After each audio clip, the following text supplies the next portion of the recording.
Breaking news చూస్తున్నాము. కృష్ణా జిల్లాలో సంచలనం సృష్టించిన ఘటన ఇప్పుడు రాష్ట్ర వ్యాప్తంగా కూడా చర్చనీయాంశంగా మారింది.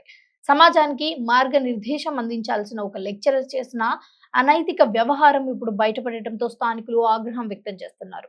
ఉద్యోగం ఇప్పిస్తానని ఆశ చూపించి ఓ యువతిని మోసం చేయడానికి ప్రయత్నించిన లెక్చరర్ను అతని భార్య పోలీసులతో కలిసి రెడ్ హ్యాండెడ్ గా పట్టుకోవడం ఇప్పుడు హాట్ టాపిక్ గా మారింది. మచిలీపట్నం గొడుగుపేట ప్రాంతంలో జరిగిన ఈ ఘటనలో జాషువా అనే వ్యక్తి ప్రధాన పాత్రధారిగా నిలిచాడు.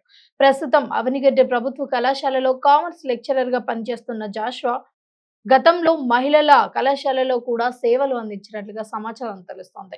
ఇక ఈ క్రమంలోనే ఉద్యోగం కోసం ప్రయత్నిస్తున్న ఓ యువతితో పరిచయం పెంచుకున్నాడు. ఆర్థిక ఇబ్బందులలో ఉన్న ఆ యువతి పరిస్థితిని అదనుగా తీసుకున్నాడు జాషువా. అతను తనకున్న పరిచయాలతో ఉద్యోగం ఇప్పిస్తాను అని నమ్మబలికాడు. అయితే అందుకోసం తన కోరిక తీర్చాలి అని ఒత్తిడి చేస్తున్నట్లుగా ఆరోపణలు వినిపిస్తున్నాయి. మరి ఈ నేపథ్యంలో మచిలీపట్నంలోని ఓ అద్దె ఇంటికి ఆ యువతిని పిలిపించాడు. అయితే ఇదే సమయంలో కథలో ఊహించని ట్విస్ట్ చోటు చేసుకుంది. ఇప్పటికే భర్త వ్యవహారంపై అనుమానం ఉన్న అతని భార్య పక్కా ప్లాన్ తో పోలీసులను వెంట పెట్టుకొని మరీ అక్కడికి చేరుకుంది.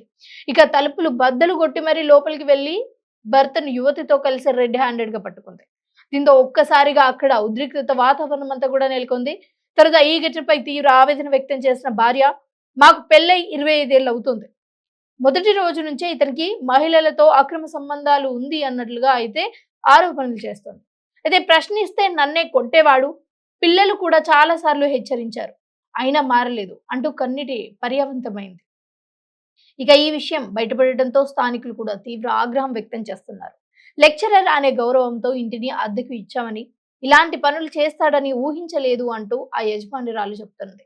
ఇక ప్రస్తుతం భార్య ఫిర్యాదు మేరకు పోలీసులు జాషువాను అదుపులోకి తీసుకొని విచారణ చేపడుతున్నారు. ఈ ఘటనతో సమాజంలో గురువుల బాధ్యత, నైతిక విలువలపై మరోసారి ఒక పెద్ద చర్చ మొదలైంది. దీని గురించి అసలు మీరేమనుకుంటున్నారు? పిల్లలకు పాఠాలు చెప్పాల్సిన వయసులో, నైతిక విలువలు నేర్పించాల్సిన వయసులో పిల్లలనే ఆసరగా తీసుకొని మహిళలపై అసభ్యకరంగా ప్రవర్తించడం, ఇదంతా అసలు మీకేమనిపిస్తుంది అన్నది కింద కామెంట్ సెక్షన్ లో కామెంట్ చేయండి.